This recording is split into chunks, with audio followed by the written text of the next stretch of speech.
আগাম সতর্কতা দিচ্ছি আপনাদের। মধ্যপ্রাচ্যের মরুভূমিতে যে আগুনের শিখা দেখা যাচ্ছে তার আঁচ আপনার রান্নাঘর পর্যন্ত পৌঁছে গিয়েছে।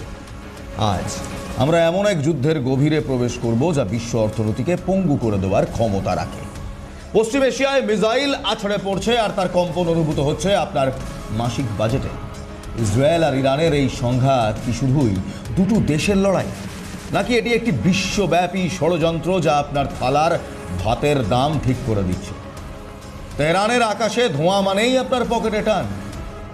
ডোনাল্ড ট্রাম্পের হোয়াইট হাউস থেকে ইরানের ভূগর্ভস্থ মিসাইল বাংকার দাবার চালটানা ঠিক সাজানো, কিন্তু এই খেলার গুটি আসলে আপনি। যদি এই যুদ্ধ 6 মাস গড়ায়, তবে ভারত কি তৈরি চরম খাদ্য সংকটের মুখোমুখি হতে, নাকি সেই খাদ্য সংকটকে আমরা মোকাবিলা করতে পারি?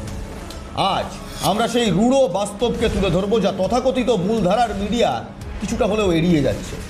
ভারতের বিখ্যাত বাসমতি চালের ট্র্যাকগুলো কিংবা তার বাংকারগুলো আজ বন্দরে থমকে দাঁড়িয়ে। কেন জানেন? কারণ সমুদ্রপাতে এখন রণক্ষেত্র। ভারতীয় কৃষকদের সারের আকাল কেন দেখা দিতে পারে? এই যুদ্ধের প্রতিটি সেকেন্ড ভারতের জ্বালানি এবং খাদ্যের নিরাপত্তাকে খাদের কিনারায় ঠেলে দিচ্ছে। প্রথমেই নজর দেওয়া যাক আপনার মানি ব্যাগের ওপর। খবর আসছে যে বিশ্ববাজারে অপরিশোধিত তেলের দাম $100 গণ্ডি ছাড়িয়ে গিয়েছে। বিশেষজ্ঞরা হুঁশিয়ারি দিচ্ছেন, যদি এই দাম আরও 5-6 সপ্তাহ এই স্তরে থাকে, তবে ভারতের বাজারে প্রতিটি নিত্য প্রয়োজনীয় জিনিসের দাম 10 থেকে 15% বৃদ্ধি পাবে।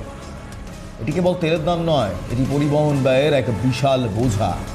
ভারতের কৃষি ব্যবস্থা আজ পারস্য উপসাগরের ওপর নির্ভরশীল। কেন? কারণ স্ট্রেট অফ হরমুজ, এই সরু সমুদ্রপথ দিয়ে বিশ্বের 30% সারের উৎপাদন নিয়মিত যাতায়াত করে। ভারত তার ইউরিয়া প্লান্ট চালানোর জন্য প্রয়োজনীয় এলএনজি এই পথ দিয়েই আমদানি করে।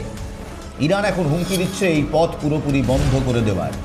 যদি তা হয়, কার্যত হয়েই গিয়েছে, তবে ভারতের চাষিরা সার পাবে না, আর ফলন কমলে ভাতের দাম কোথায় গিয়ে ঠেকবে তা সহজেই অনুমেয়।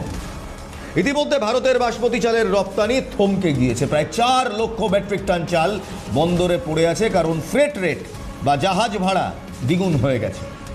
ভারতের বাজারে এখন চালের দাম কিছুটা হলেও কমেছে।